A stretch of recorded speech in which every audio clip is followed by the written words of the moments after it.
자, 사랑하는 간 여러분, 우리가 살아가는 이 세상은 우리에게 많은 어려움들을 줍니다. 그래서 우리 마음이 낙심되고, 그래서 어떤 상황 속에 처해 있을 때 낙심이 오게 되면 어떤 일들을 포기하고 싶은 마음이 생기지 않습니까? 코로나 때문에 얼마나 우리가 낙심천만했습니까? 근데 또 새롭게 재유행한다고 하니까 마음이 또 무겁습니다. 요즘 신문을 보면은 마음이 많이 답답합니다. 저는 세계 신문을 봅니다. 유명한 신학자인 칼발트가 목회자에게 공부하는 말이 이런 말이에요. 한 손에는 신문, 한 손에는 성경. 이렇게 신문은 세상을 보는 눈이고 성경은 하나님의 말씀을 늘 보는 눈, 두 개가 다 열려져야 한다, 이렇게 했는데, 그래서 저도 신문을 많이 보거든요. 세계 신문을 꼭 봅니다. 좀 균형을 이루려고 여당편에 쪽에 있는 신문 하나, 야당편에 있는 신문 하나, 그리고 또 중도, 이렇게 또 필요할 때는 우리 지방지도 좀 보고. 그런데 그렇게 신문을 많이 보면 시간 너무 많이 뺏깁니다. 그래서 큰 제목, 그리고 또 중간 제목, 소 제목까지 보고, 그럼 대강 생각이 내용을 알 수 있거든요. 그리고 좀 더 중요하다고 생각되는 것들은 좀 한번 다시 읽어보고, 이렇게 하면서 세상을 좀 볼 줄 아는 그런 목회자가 되려고 노력을 하고 있습니다. 목회자들은 아무래도 목회를 하다 보게 되면 자꾸 교회 안에 갇힙니다. 그리고 만나는 사람들이 모두가 다 목회자 아니면 믿는 사람들, 성도들이니까 이 세상을 보는 눈이 좀 닫혀질 가능성들이 많이 있어서 신문, 근데 텔레비전 볼 시간 정말 없거든요. 그 신문 보고, 그리고 또 상담하고, 이런 부분들을 좀 통해서 많은 것들을 제가 들으려고 합니다. 그런데 요즘 신문을 보면 좀 마음이 많이 답답해요. 국제 정세도 그렇고 국내 정세도 그렇고, 또 그래서 어떻게 보면 참 낙심이 팍 오네요. 그래서 가능하면 야, 신문 보지 말자, 뉴스 보지 말자, 막 이렇게 이야기를 하는데, 그러면은 또 돌아간 정세를 모르니까 또 답답해요. 그래서 다시 이제 눈이 가고 그러는데, 어쨌든 뭐 늘 이렇게 가야 되는 것 같아요. 우리가 직장 생활을 하고 사회생활도 하고 또 어떤 각자의 맡아진 그 업무를 하는 그런 여러 상황 속에서 살아가다 보면은 낙심이 우리에게 와요. 그렇게 세상을 우리에게 낙심스러운 일들을 우리에게 준단 말이죠.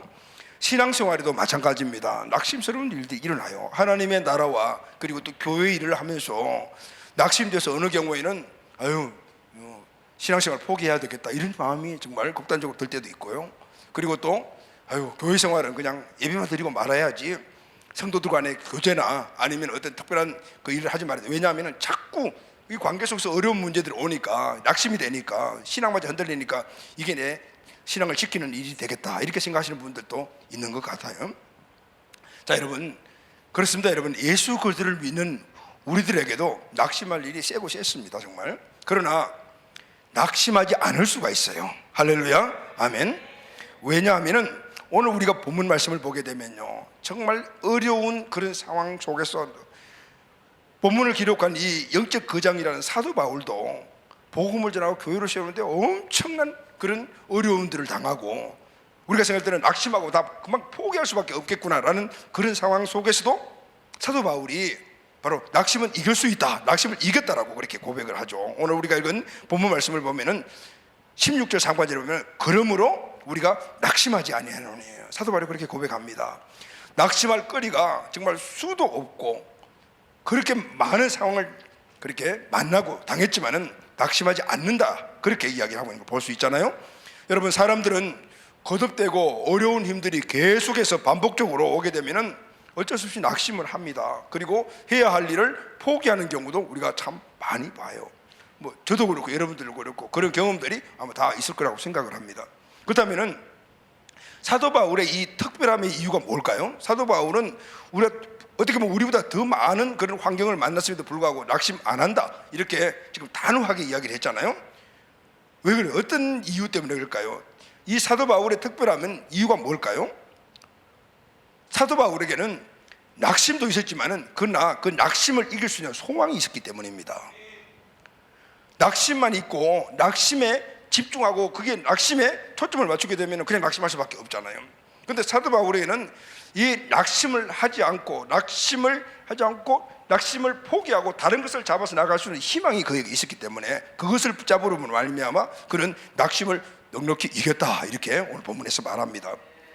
자, 여러분, 오늘 우리에게 많은 낙심거리가 믿는 우리들에게도 있지만은, 그러나 사도 바울이 한 이 말씀을 우리 마음속에 새기게 된다면은 우리도 넉넉히 낙심을 이기게 될 줄로 믿습니다. 아멘. 왜냐하면은 사도 바울과 같이 우리에게도 낙심할 수 있는 낙심거리가 있는가 하면은 그것을 이기고 소망 가운데 나갈 수 있는 것이 있기 때문이에요. 그래서 우리는 낙심을 붙잡지 않고 낙심을 이길 수 있는 소망을 붙잡게 되면 낙심을 넉넉히 이길 수가 있게 되는 것입니다. 오늘 본문 말씀을 좀 깊이 묵상을 해보게 되면 사도 바울은 낙심과 소망을 비교를 하죠. 낙심거리와 소망거리를 비교하면서, 그리고 소망거리를 붙잡아라, 이것을 세 가지의 종류를 가지고 우리에게 말씀을 하고 있어요. 16절에 보면은 겉사람 속사람 이렇게 비교하죠. 그리고 17절에 보면은 환난과 영광 이렇게 비교합니다. 그 18절에는 보이는 것과 보이지 않는 것, 이 둘 중에 하나가 낙심을 주는 것이고 하나는 소망이에요. 우리가 어떤 환경에 처했을 때 하나는 그걸 붙잡게 되면 우리가 낙심을 해버리는 거고, 하나는 그걸 붙잡게 되면 낙심을 이기고 소망 가운데 나가게 되는 것이죠. 그러니까 둘 중에 어디에 초점을 두느냐, 무엇을 붙잡느냐 따라서 낙심을 할 수도 있고 낙심을 이길 수도 있고, 그것을 바로 결정지어 주는 것이라는 겁니다. 사랑하는 여러분, 바울처럼 소망을 선택합시다. 할렐루야, 아멘. 그리고 낙심을 넉넉히 이기는 하나님의 자녀 우리 모두가 꼭 되기를 예수님의 이름으로 축원합니다. 아멘. 자, 그러면은 사도 바울이 소망을 선택한 이유가 뭘까요? 자, 첫 번째는 사도 바울이 처음 비교하는 것이 겉사람과 그리고 속사람이죠. 그런데 사도 바울은 겉사람을 선택하지 않고 속사람을 선택합니다. 왜 그랬을까요? 겉사람은 낡아지는 것이고 속사람은 날로 새로워지는 것이기 때문입니다. 할렐루야, 아멘.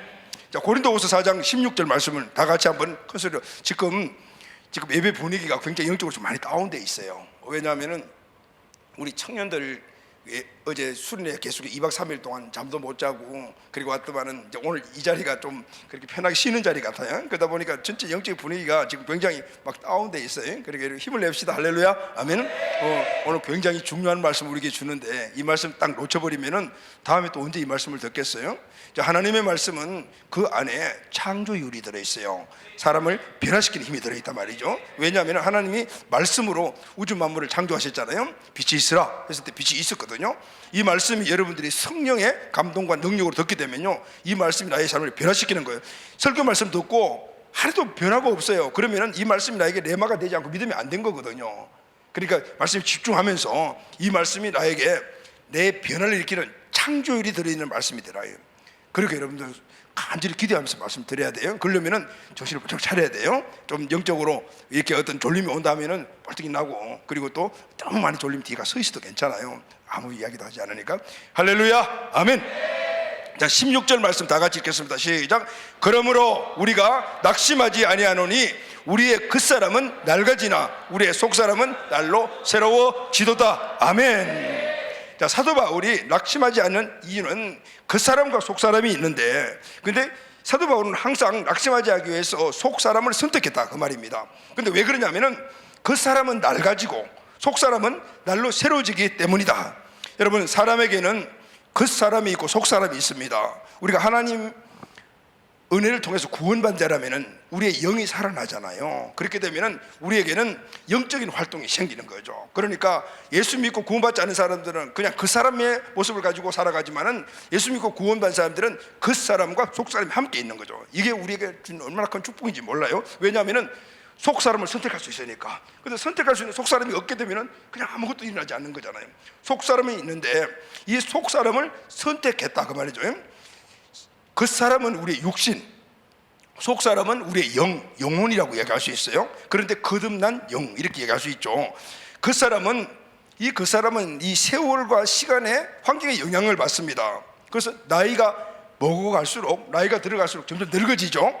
그러나 우리 속 사람은 세월과 시간과 이런 거에 상관이 없는 거죠.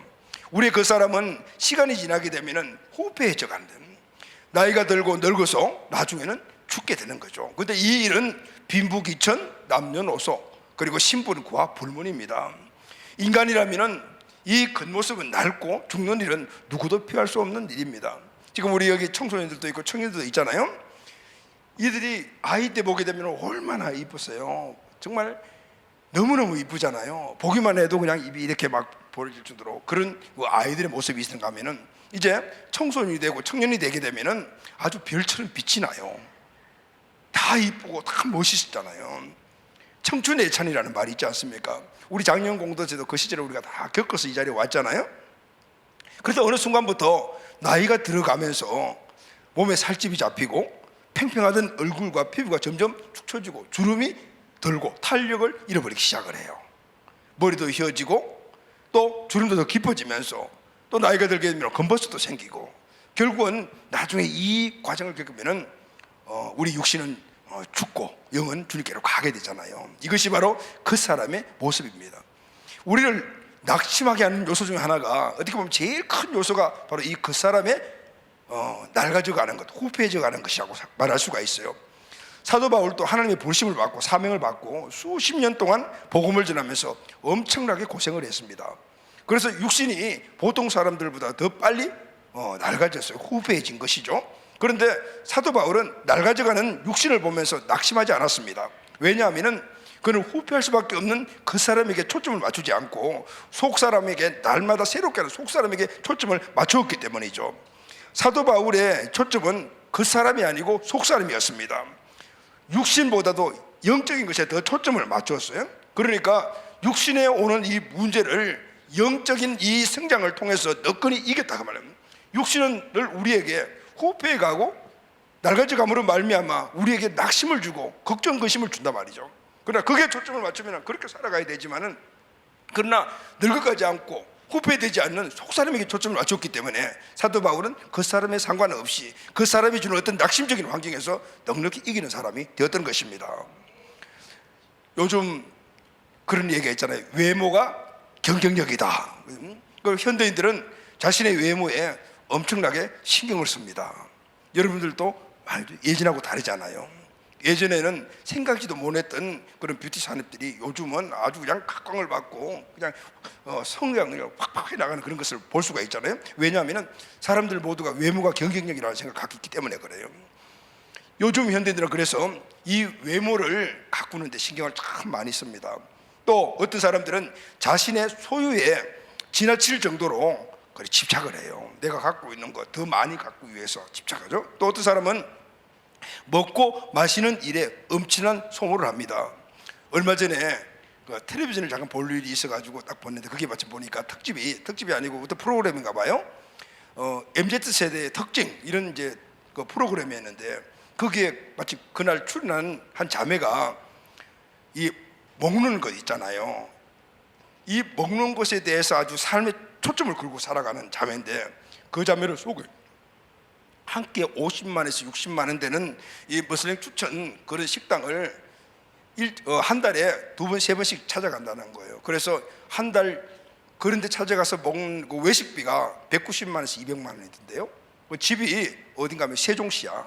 그러니까 서울이 대부분 있으니까 서울까지 올라가는 거죠. 그런데 세종시에 사는 직업은 이야기 안 하는 것 같은데 보니까 아마 공무원 같아요. 그리고 공무원이 돈을 도대체 얼마나 벌길래 한 달에 200만 원 정도의 자기 식비를 거기다 투자를 하냐. 그런데 이번에 논리는 아주 당당해요. 왜냐하면 나는 이걸 통해서 내 자신을 사랑한다는 거죠. 이게 MZ의 특성이에요.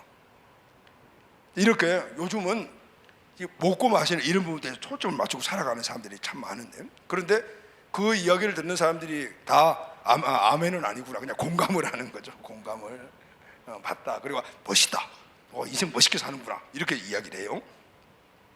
또 어떤 사람들은 이렇게 자신에게 신경을 쓰는가 하면은 또 먹고 마시는 신경하면 자신에게 자신이 어떻게 사람들에게 보이느냐에 따라서 지나친 신경을 쓰고 살아가는 사람들이 있어요. 거기에 또 나온 남자 한 명이 이 헤어 디자이너예요.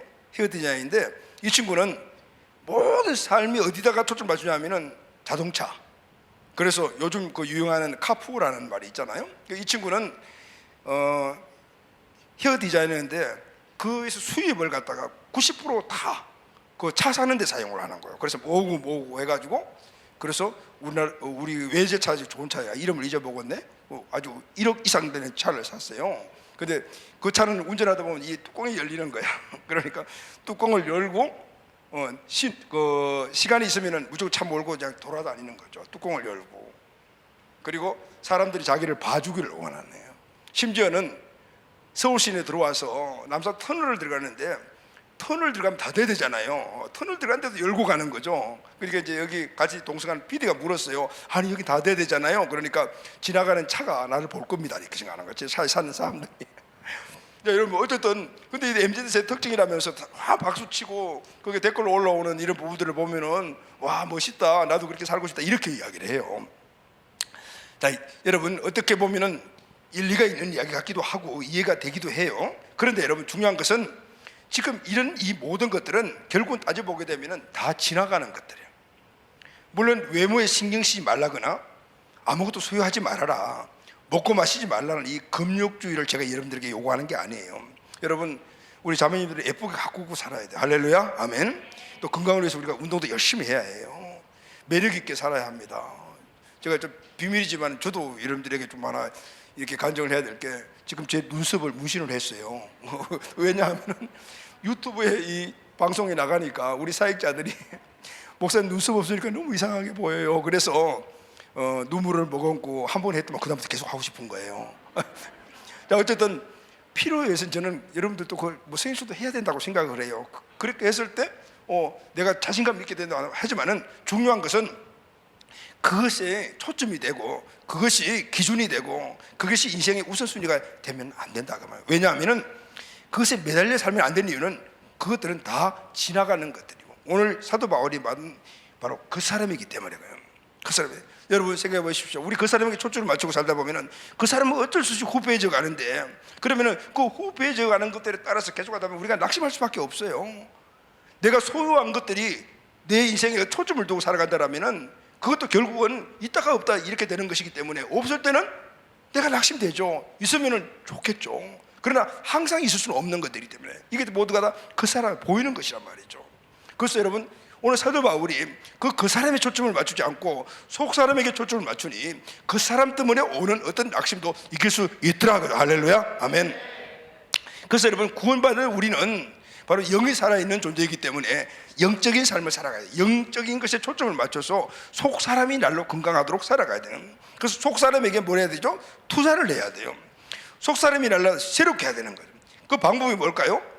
우리의 속 사람은 영적인 우리 영혼이기 때문에 거듭난 영혼이기 때문에 영적인 일에 투자를 해야 되는 거죠. 그래야만이 우리의 속 사람이 강건해지는 겁니다. 여러분 주님과 함께하는 시간을 많이 투자하시길 바랍니다. 아멘. 그러면 매일매일 새로운 은혜와 축복을 누리게 될 것입니다. 말씀과 기도에 시간을 투자하시기를 바랍니다. 하나님의 능력과 지혜를 얻게 될 것입니다. 특히 교회와 교회 영적 가족들과 서로 교제하고 서로 사랑하는데 거기에 시간과 열정을 투자하시기를 바랍니다. 그러면 하나님의 성품이 어떤 것인가를 알게 되고 우리의 삶에 역동성이 일어나는 거죠. 육신의 가족인 그 이상의 영적 가정이 주시는 축복이 어마어마해요. 이걸 우리가 누릴 수가 있는 것이죠. 그러나 그 영적인 그 속사람을 강건하게 만드는 그 활동에 내가 시간을 투자하지 않는다면 죽었다 깨도 그 은혜를 그 축복을 누리지 못하는 거예요.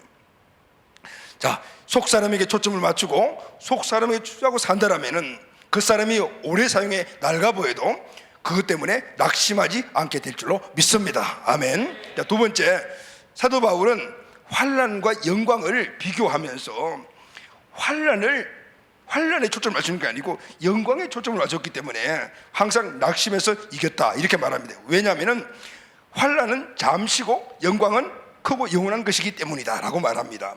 고린도후서 4장 17절 말씀을 다 같이 선포하겠습니다. 시작. 우리가 잠시 받는 환난에 경한 것이 지극히 크고 영원한 영광에 중한 것을 우리에게 이루게 함이니. 그렇죠? 여기 보면은 사도 바울이 말하는 것은 지금 사도 바울이 당하고 있는 환난을 잠시 받는 거다, 경한 거다 이렇게 말하고요. 가벼운 거다라고 말합니다.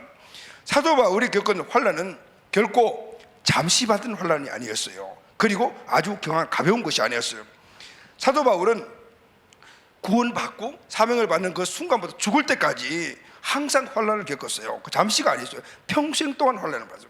그리고 그 무게와 그리고 그 환난의 강도가 어마어마해요. 절대 가벼운 것이 아니었어요. 그럼에도 불구하고 잠시다, 그리고 또 경한 것이다 라고 말합니다. 사도 바울의 복음을 전하는 일에는 늘 엄청난 환란이 따랐습니다. 죽을 고비를 수없이 맞았습니다. 그리고 죽음까지 갔습니다. 루스드라는 성에서 복음을 전하는데 그곳까지 유대인들이 찾아왔어요. 따라왔어요. 그리고 그곳의 사람들을 선동을 해 돌로 바울을 쳤습니다. 바울이 죽었어요. 사람들이 보니까 숨을 못 쉬고 죽었거든요. 그래서 그 시신을 성 밖에다 집어 던져버렸어요. 제자들이 와가지고 우리 스승이 죽었구나 이렇게 보는데 갑자기 벌떡 일어난 거죠. 아마 죽었는데 하나님이 살려주신 것인지 잠시 죽음까지 갔다가 살아난지 모르겠지만 어쨌든 이런 환난을 겪었어요. 그런데 사도 바울은 다시 그 루스다 성에 들어가서 복음을 전합니다. 대단하죠. 감옥에도 수없이 많이 들어갔고 풍랑과 죽음의 위험을 수없이 많이 겪었습니다. 그런데 왜 일시적인 것이라고 말하고 그리고 또 가벼운 고난이라고 말했을까요? 너무 많은 환난을 당했으니까 무뎌졌을까요? 무뎌져서 그렇게 이야기를 했을까요? 아닙니다. 답은 오늘 본문에 나와 있는 바로 이거예요. 지극히 크고 영원한 영광의 중한 것, 여기에 초점을 맞췄기 때문에 했어요. 사도 바울은 환난 대신에 영광에 초점을 맞췄어요. 사도 바울은 여기에 초점을 맞추었습니다. 그 사도 바울의 말이 그러니까 이해가 되는 거예요. 사도 바울은 큰 영광을 비교해 보니 지금 겪고 있는 환난을 지극히 가벼운 것이었어요. 아까 우리 그 어떤 한 청년이 그 좋은 차를 사기 위해 가지고 그냥 몇 년 동안을 라면 먹고 그냥 쪽방에 살면서 돈 모아서 그 차를 샀다는 그 말이 이해가 되는 거죠. 라면 먹고 살면서 좋은 침대 자지 못하고 쪽방에 오래 자면서 이 사람에게 소망이 있었어요. 앞으로 이제 생각난다. 포르쉐라는 차를 산다. 그 소망이 있었기 때문에 그 어려움들을 이겨나갔던 거거든요. 사도 바울도 동일한 의미인 것이죠. 사도 바울은 앞으로 받을 지극히 큰 영광을 비교하니까 우리가 객관적으로 세상 사람들이 봤을 때는 와 정말 힘든 상황인데 어떻게 겪나 이렇게 생각할 정도의 그 어려움을 도커를 이겨낼 수가 있다는 것이죠. 사랑하는 여러분, 그렇습니다. 우리가 지금 환난이나 고통을 당하고 있다 해도 어떤 시각으로 무엇을 보느냐에 따라서 현재 내 삶의 질이 달라질 수가 있다 그 말입니다. 미래에 보장된 영광이 지극히 크고 그리고 중요하고 그것이 영원성을 띤 영광이라면 현재 받는 어떤 어려움과 환난도 잠시이고 가볍게 여겨지고 소망으로 살아갈 수밖에 없다는 거죠. 여러분 아멘이죠. 자, 여러분 한번 천국 생각해 본 적 있습니까? 천국이 어떤 곳일까요? 그런데 사도 요한은 밤모섬에서 천국의 환상을 보았습니다. 그래서 계시록 21장 18절에서 21절 말씀을 다 같이 한번 읽겠습니다. 시작. 그 성곽은 벽옥으로 쌓였고 그 성은 정금인데 맑은 유리 같더라. 그 성의 성곽의 기초석은 각색 보석으로 꾸몄는데 첫째 기초석은 벽옥이요, 둘째는 남보석이요, 셋째는 옥. 자, 쭉 보면 12개가 나오잖아요. 12째는 자성이라. 그 12문을 12진준이 각문마다 한 개의 진주로 되어 있고 성의 길은 맑은 유리 같은 정금이더라 그랬죠. 밤모섬에서 천국을 봤는데 천국의 모습이 자 이렇게 표현하고 있는데 실제 천국이 이렇다는 것이 아니에요. 천국은 이보다 더 아름답겠죠. 그런데 사도 요한은 그것을 표현하려고 하니까 그것을 표현할 수 있는 그런 단어를 찾지를 못하니까 가장 그 당시에 귀중하게 여기던 12보석을 표현을 해서 이렇게 천국을 표현한 거예요. 베드로와 야고보와 요한은 변화산에서 잠깐 미래에 대한 영광을 맛보았어요. 근데 그 영광이 얼마나 컸던지 거기에 푹 빠져버렸습니다. 그래서 베드로가 예수님께 이렇게 말했잖아요. 예수님, 여기가 너무 좋습니다. 산 밑에 내려가지 맙시다. 여기 초막제를 짓고 우리가 여기서 함께 삽시다. 이렇게 이야기해줘요. 여러분, 사도 바울은 삼천청에 갔다 왔다고 이야기했어요. 삼천청은 유대인들의 이 우주관에서 이 삼천청이라는 것은 천국을 말해요. 천국 갔다 왔습니다. 천국 가서 천국의 실제를 봤어요. 그리고 자기가 거할 곳이 어떤 곳인가도 알고 왔거든요. 사도 바울의 이 모든 어려운 큰 어려움들을 이기고 그리고 또 살아갈 수 있는 소망은 바로 천국을 보고 왔기 때문이었어요. 이것을 체험했기 때문이었습니다. 그러니 세상에 아무리 그동안에 좋다, 낙이라고 여겼던 것들이 천국과 천국 보고 와서 비교를 해보니까 이거는 잽이 안 되는 거예요. 그러니 사도 바울의 고백이 뭡니까? 그동안 사도 바울이 갖고 있었던 모든 것들, 그 세상이 말하는 최고의 것들이에요. 그는 지금 같으면 아주 박사학위가 몇 개를 갖고 있는 사람이고 종교, 철학, 정치 경제에 다 아주 능통한 사람이요. 그리고 가문도 아주 그냥 명문 가문 출신이에요. 그런데 뭐라고 이야기했습니까? 이 모든 것들을 배설물과 하다. 아무리 그것이 사람들이 중하게 여기고 귀하게 여기고 그렇게 낮게 여긴다 하더라도 천국 가서 천국을 보고 그거 비교해 보니 이거는 배설물 안 된다. 그러니 사도 바울의 소망은 천국 가서 사는 것이었어요. 그 이 땅에 소망이 없는 거죠. 이 땅에서는 하나님 주신 천국에 살아가는 그 삶이 결정되는, 그 질이 결정되는 그 삶을 이 땅에 살았는데, 그것이 바로 하나님이 기쁘시게 하는 삶을 살았던 거예요. 그러니 생명 걸고 그 삶을 살았다는 거예요. 자, 여러분, 우리는 정말 이 영적 진리를 알아야 합니다. 우리는 보이는 것에 초점만 맞추고 살아가는 존재가 아니고, 우리는 이미 영에 살아가는 존재이기 때문에 영의 눈을 가지고 세상을 볼 줄 알아야 돼요. 그 사람이 지혜로운 사람이에요. 저는 초등학교 때까지 아주 시골에서 자랐습니다. 우리가 시골에 자랄 때 그때는 정말 먹을 것이 없었어요. 과자, 사탕 어디 하나만 먹으면 정말 행복했던 그 시절이거든요. 그런데 그때 어린아이들에게 유일한 낙이 하나 있는데, 그 낙이 뭔가 하면은 엿장수가 그 동네 한 번씩 들어오는 거예요. 우리 젊은 사람들 엿장수가 뭔지 모르죠. 엿하면 미소총 가가지고 있는 그 정도만 아는데, 그때는 엿장수가 뒤에 판을 메고 가위를 가지고 딸깍딸깍 거리면서 엿장수 왔어요 그러고 동네 들어오는 거예요. 그러면은 그 동네에 오는 주기가 있어요. 그러면 아이들이 엿장수 올 때쯤 되면은 낡은 고무신, 뭐 새부치 이런 걸 주워가지고 모아가지고 엿장수 바꾸려고. 근데 돈이 없을 때니까 기다리고 있다가 엿장 소리 나면 막 뛰어가가지고 바꾸죠. 바꾸는데, 그런데 똑같이 낡은 고무신을 주었는데 주는 엿의 양이 달라요. 그러니까 엿을 똑같은 고무신을 받더라도 엿장수가 자기 마음대로 주는 거죠. 어떤 사람은 많이 주고 어떤 사람은 적게 주는 거예요. 근데 거기에 대해서 항의하면 안 돼. 왜? 엿장수 마음이니까. 그래서 엿장수 마음대로라는 말이 그렇게 생긴 거예요. 근데 어느 날 엿장수가 왔어요. 그 어머님이 출근하고 없으니까 아무 돈도 없고 아무것도 없는 거죠. 그때 친구들이 엿 먹는데 엿을 주나요? 절대 안 나눠줘요. 그때는 자기만 먹는 시니까.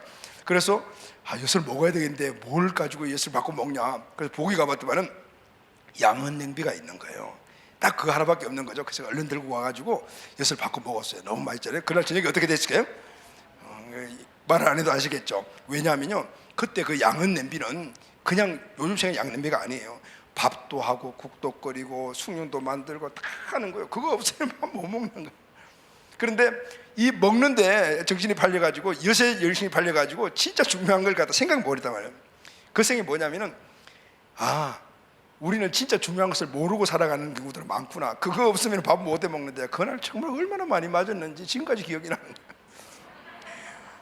자, 여러분, 이처럼 우리가 영적인 것을 제대로 보지 못하면 정말 귀한 것을 무엇인지 몰라요. 그래서 신앙생활에서 우리가 물질과 딱 부딪히게 되면은 그보다 더 귀한 것이 영적인 일인데 그걸 포기해버린대. 왜? 예배 안 나오는 거죠. 셀레브에 포기해버리는 거죠. 그러나 믿음이 있는 사람은 영적인 것이 얼마나 귀중한 것을 알기 때문에 그것을 절대 포기하지 않아요. 심지어 환난과 시련마저도 포기하지 않습니다. 왜냐하면 주님을 위해 받는 현재의 고난이 미래의 영광과 비교한다면 이거는 잽이 안 되는 것이라는 것을 사도 바울은 알기 때문에 그래요. 그런데 영적인 것들을 아는 사람이 그래요. 사랑하는 가족 여러분, 그렇습니다. 오늘 우리가 그리스도와 함께 하는 이 고난은 잠깐이다. 잠깐의 고난이면 이후에 이 그리스도와 함께하는 이 고난받는 자들에게 주어진 영광은 지금 내가 받고 있는 이 고난과는 좋게 비교할 수 없는 거다. 이 사실을 영적으로 아는 사람들은요, 지금 받고 있는 이 고난에 대해서 절대 낙심하지 않습니다. 할렐루야, 아멘. 그래서 성경은 고난이 영광을 얻게 하는 조건을 아주 누누이 이야기를 해요. 그래서 시편 기자는 고난이 곧 너희에게 유익하다라고 말해요. 말이 됩니까? 고난이 어떻게 유익합니까? 왜냐하면 그게 달려진 도가 있잖아요. 그게 뭐냐면은 더욱더 하나님의 말씀에 가까이 가기 때문이라고 했어요. 할렐루야 하면, 우리가 고난이 오게 되면은, 어려움이 오게 되면은 잊어버렸던 하나님 생각을 하잖아요. 그래서 기도하잖아요. 말씀도 읽잖아요. 새벽기도 1년에 한 번도 안 나오던 분이 갑자기 새벽기도 며칠이 나오면은 내 간이 덜컥 내려앉아요. 요즘 무슨 일이 생기구나. 그 대부분이 맞아. 근데 그게 얼마나 감사한지 몰라요. 왜냐하면은 영적인 회복을 통해서 모든 것들이 회복되기 때문에 그래요. 구원의 은혜는 누구에게나 공짜입니다. 예수님 십자가에서 보혈을 흘리심으로 모든 사람의 죄의 대가를 지불하셨기 때문에, 그래서 예수를 구원자로 믿고 주님을 모시게 되면은 모두가 구원을 받아요. 예수의 보혈, 즉 그 값으로 환산할 수 없는 비싼 대가를 지불했기 때문에 우리가 은혜를 입는 거죠. 그러나 여러분, 오늘 이 땅과 하늘의 영광을 받고 축복을 받는 것은 반대입니다. 영광은 반드시 시련과 고난이라는 대가를 지불해야만이 얻을 수가 있는 거예요. 이 땅에서 우리가 어떤 영광을 받든지 축복을 받든지 꼭 대가 지불이 따른다는 말입니다. 노 크로스 노 크라운이라는 말이잖아요. 십자가 없이 영광의 멸관도 없다라는 거예요. 그러니 여러분 꼭 기억하시기를 바랍니다. 고난 뒤에 영광이 따라옵니다. 아멘. 고난 중에도 절대 낙심하지 마시기를 바랍니다. 현재의 고난이, 어려운 모든 시련들이 미래의 영광에 초점을 맞춰버리게 되면 이겨버리고 살아나갈 수가 있게 되는 거예요. 그러나 현실은 낙심한 그쪽의 고난을, 그게 초점을 맞추게 되면 우리 여전히 고난 속에, 낙심 속에 살아갈 수밖에 없다는 것이죠.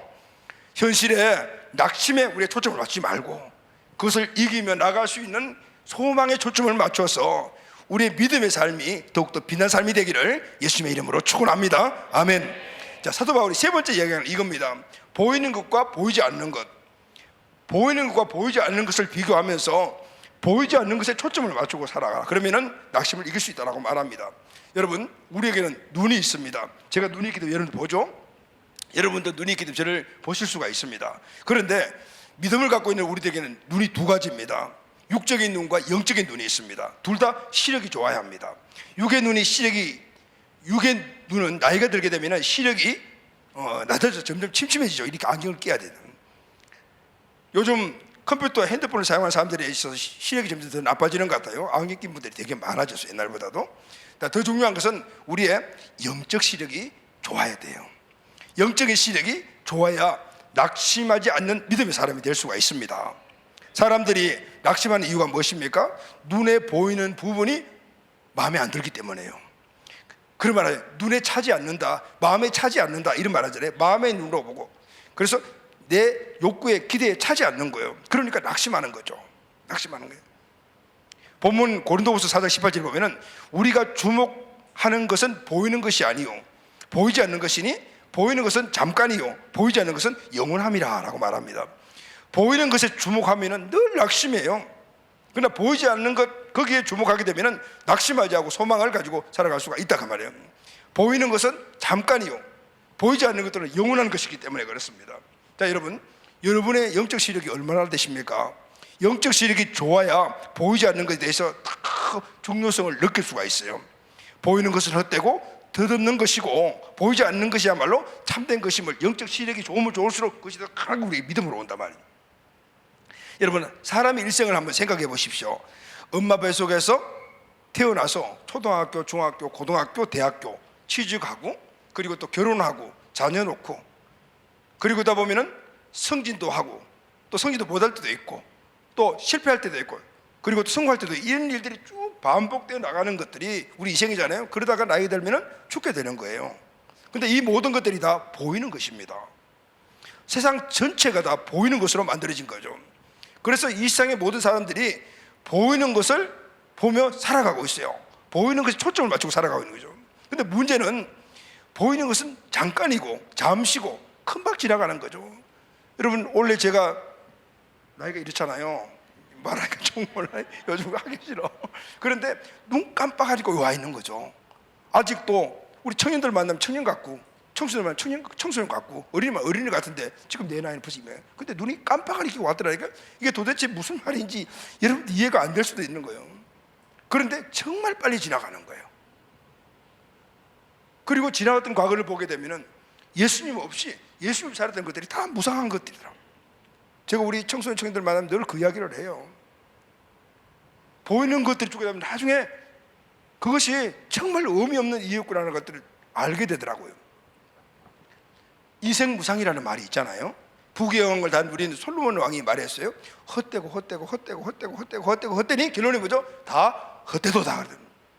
사랑하는 사람도 가족도 건강도 내가 소유하는 물질도 내가 갖고 있는 위치도 성공도 다 지나가는 거예요. 영원한 건 아무것도 없어요.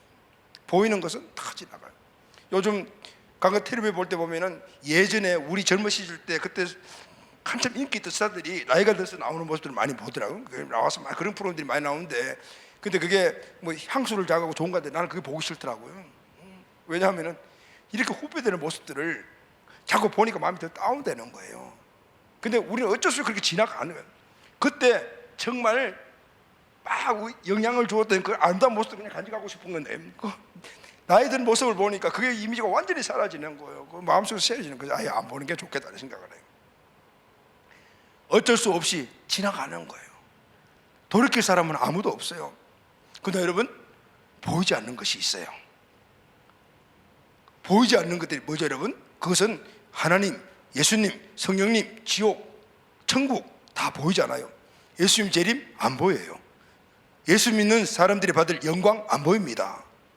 불신자가 받을 심판도 안 보여요. 주님의 통치도 안 보입니다. 하나님의 위엄도 안 보입니다. 참다운 거 진짜 중요한 것들인데 이게 근데 다 안 보이는 거예요.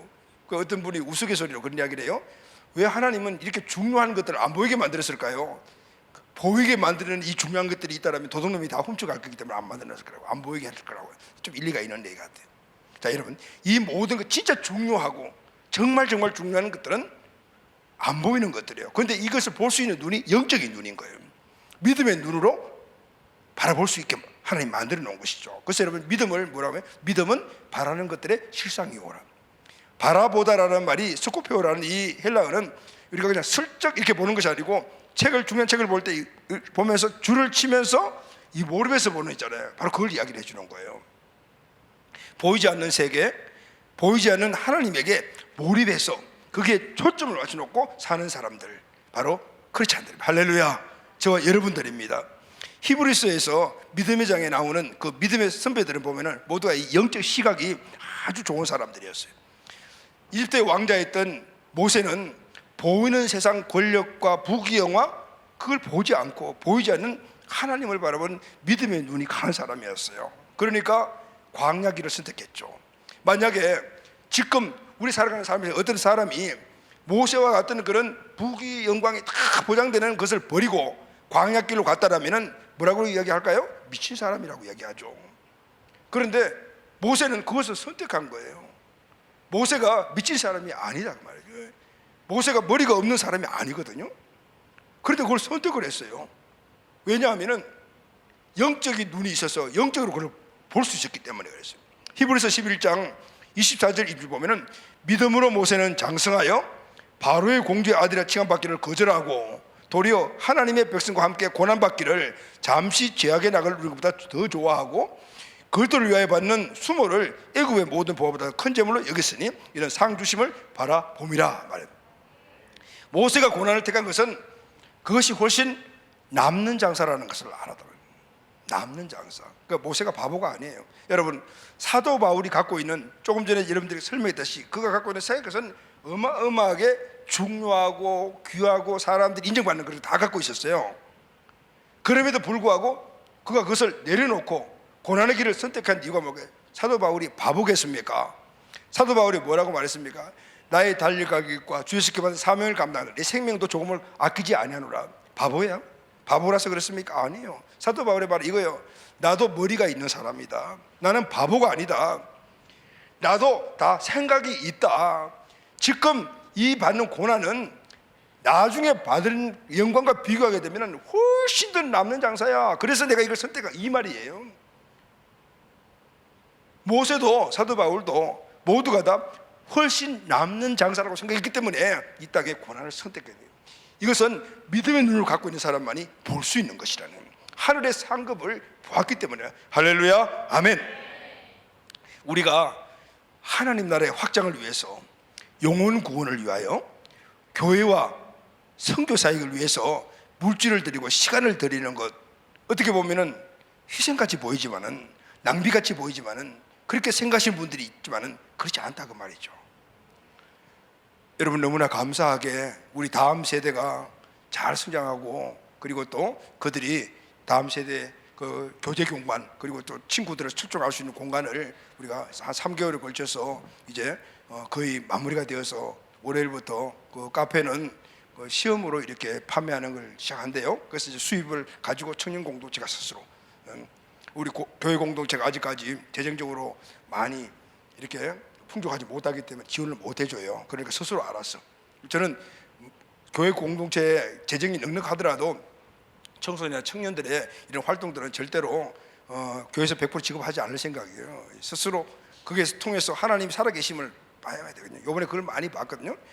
그런데 이 일을 만들어 가는데 그냥 저절로 된 것이 아니잖아요. 믿음만 있다고 된 것이 아니나요? 다음 세대의 영광을 영적 눈으로 보시는 많은 우리 장년 공동체, 청년 공동체들이 거기에 헌금하고 또 와서 노력 봉사해 주시고, 그리고 또 함께 그 일을 협력한 결과 지금 아름답게 공간이 조성이 되었어요. 그런데 여러분, 우리 많은 청년들이나 장년 공동체들이 헌금을 많이 해주셨어요. 그런데 몇몇 그 명단들을 내가 다 보잖아요. 누구나 넉넉한 사람이 아무도 없어요. 넉넉한 사람이 세상에 어디 있어요? 다 뭔가 다, 왜냐하면 부족하죠. 다 써도 모자라는 것이 재정인데, 근데 넉넉하지 않은 가운데서도 최선을 다해서 드리는 그 헌금을 보면서 가슴이 맺어지고, 하나님이 정말 우리 교회의 다음 세대를 사랑하는구나. 그 사랑하는 마음들을 갖고 있는 이 장년 공동체가 존재하기 때문에 이들이 올곧게 잘 성장해서 장년이 되게 되면 또 다음 세대에게 똑같이 하게, 그건 대물림 되는 거예요. 영적 때문에 됩니다. 그 지난 주간에도 어떤 청년 하나가 헌금한 내용을 보니까 400만 원을 헌금한 거예요. 청년인데. 근데 어떻게 이 헌금을 했나? 그래서 불러서 물어봤어요. 너 어떻게 이렇게 거금을 헌금했니? 그랬더만 이 청년이 취준생 때 어머니가 얘가 이제 그 수입이 없으니까 조금씩 계속해서 적금 비슷하게 들여줘가지고 이거 앞으로 결혼 자금 해라고 하고 준 것 같아요. 그런데 이번에 헌금을 하는데 다들 하는데 그 생각이 나면서, 그런데 이걸 드려야 되나 안 되나 고민될 거 아니에요, 그죠? 400만 원이면 적은 돈이 아닌데 기도할 때마다 하나님 계속 감동을 주셔서 하게 되었습니다라고 해서 갖고 하더라고요. 네. 자, 여러분, 하나님의 나라 그리고 교회 그리고 또 내 인생의 삶은요, 그냥 믿음만 있다고 제일 되는 것이 아니라 믿음을 통한 이 부분들에서 어떤 어려움들이 우리가 오더라도 그것을 이겨나갈 수 있는 바로 영적 눈이 있을 때 그 어려움과 시련들이, 그 돈이 귀중하고 큰 돈이지만은 그러나 이것은 하나님 나라에 내가 받을 영광과 비교하면 좋게 비교할 수 없다는 그 영적 눈으로 봤기 때문에 할 수가 있는 거죠. 그런 분들이 요번 공간 마련에 많은 분들이 참여해서 이제 아름답게 만들어진 것 같아요. 그런데 여러분, 반드시 하나님이 보상하십니다. 아멘. 하늘의 상급으로 또 이미 적어놓고, 그리고 우리가 하늘에 갔을 때 그것이 또 우리에게 또 상급이 됩니다. 지금 바로 내 손에 붙잡히지 않지만은, 보이는 것이 없지만은 하나님 약속하셨기 때문에 이 땅의 영광뿐만 아니라 하늘의 영광까지도 분명히 있는 거예요. 그러므로 우리는 주의 일에 낙심하거나 포기하지 말고 소망을 품고 더 예쓰는 우리 가족들이 꼭 되시기를 바랍니다. 할렐루야, 아멘. 자, 말씀 결론하겠습니다. 믿음을 가진 사람은 낙심하지 않는 사람입니다. 오히려 소망하는 사람입니다. 왜냐하면 그 사람이 아니라 속 사람에게 잠깐의 고난에 영원한 영광에 보이는 것이 아니라 보이지 않는 참된 것에 초점을 맞추고 살아가기 때문입니다. 할렐루야. 그래서 믿음의 사람은 속 사람을 강하게 성장시키는데 최선을 다해야 합니다. 예배, 말씀, 기도, 여러분의 삶에 가장 중요한 역할을 감당하는 그런 여러분의 삶이 되시기를 예수님의 이름으로 축원합니다. 셀 예배 그리고 셀 가족들과의 이 교류도 함께 우리의 믿음을 성장시키는 기회이기 때문에 여러분들이 함께하는 귀한 은혜가 있게 되기를 바랍니다. 어떤 상황 속에 우리가 세상을 살아가면서 올 수 있는 많은 낙심스러운 환경을 만나더라도 오늘 사도 바울이 말했던 이 세 가지에 승리할 수밖에 없고, 그리고 이겨나갈 수밖에 없고, 그리고 우리가 주시는 영광을 얻을 수밖에 없는 이 원리를 잘 적용해서 우리 온 가족들이 매일매일 승리의 삶에 있게 되기를 예수님의 이름으로 축원합니다. 아멘.